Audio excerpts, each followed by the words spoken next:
Hello guys, നമ്മളിപ്പോൾ ഉള്ളത് ബെയ്ച്ചോലാണ്. വയനാടുകാരുടെ സ്വന്തം ബെയ്ച്ചോ. വയനാടൻ പോത്തുങ്കാൽ അന്വേഷിച്ചു വന്നാണ് ഇവിടെ. ഗൂഗിൾ അടിച്ചപ്പോൾ നല്ലൊരു ലൊക്കേഷനാണ് എന്ന് പലരും പറഞ്ഞ് കേട്ടിട്ട് നല്ല വയനാടൻ പോത്തുങ്കാലും ബീഫിൻ്റെ വാരിയെല്ലും ഇവിടെ കിട്ടുന്നതൊക്കെ തിന്ന് എഴുതിയിട്ട് ഞങ്ങളൊരു നാലഞ്ച് ആൾക്കാർ ഒരുങ്ങി കെട്ടി ഇങ്ങോട്ട് പോകുന്നതാണ്. എന്തായാലും നമ്മൾ കണ്ട് കയറിയിട്ട് ആദ്യം തന്നെ ഇവിടുത്തെ പോത്തുങ്കാലം അങ്ങോട്ട് ബുക്ക് ചെയ്യാം. അങ്ങനെ നമ്മൾ കയറി ഉടനെ പോത്തുങ്കാൽ ബുക്ക് ചെയ്ത് പോത്തുങ്കാൽ ഇതാ വന്നിരിക്കണം. അതിൻ്റെ വലിയൊരു ജൊമിട്ടൻ കാല്. അപ്പോൾ ആ പോത്തുംകാലും നല്ല നെയ്സ് പത്തിരിയും കൂട്ടി ആദ്യം ഒരു പിടി പിടിച്ചു.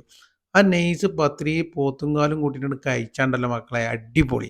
പിന്നെ ഇവിടെ നല്ല തേങ്ങാച്ചോറുണ്ട്. ആ തേങ്ങാച്ചോറും ബീഫ് റോസ്റ്റും അതും സെറ്റ് സാധനമാണ്, ഒരു രക്ഷയല്ല, അടിപൊളിയാണ്.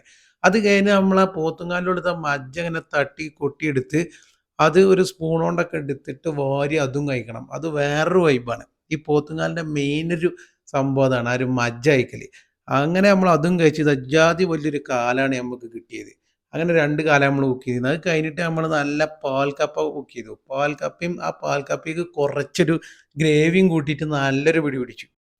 ഒരു രക്ഷയില്ല, കിടിലം ഒന്നും പറയാനില്ല. അത് കഴിഞ്ഞിട്ട് നമ്മൾ നല്ല നമ്മളെ വികാരം പൊറാട്ടയും ബീഫും നല്ല പൊറാട്ട എടുത്ത് ബീഫിൽ ഇങ്ങോട്ട് മടക്കിയിട്ട് അതങ്ങോട്ട് കഴിച്ചാണ്ടല്ലോ മക്കളെ, ഒരു രക്ഷയില്ല, കിടിലം. അത് മറ്റൊരു പൊളി.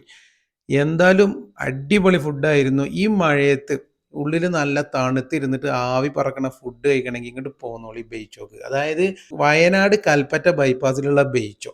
ഇപ്പൊ നമ്മൾ ഇത്രയും കഴിച്ചിട്ടും ഇവിടെ ആകെ ആയ ബില്ല് എത്ര ഞാൻ കാണിച്ചില്ല. വലിയൊരു എമൗണ്ട് ഒന്നും ഇല്ല, ഒരു രക്ഷയില്ല, കിട്ടില്ല, എല്ലാവരും പോയി.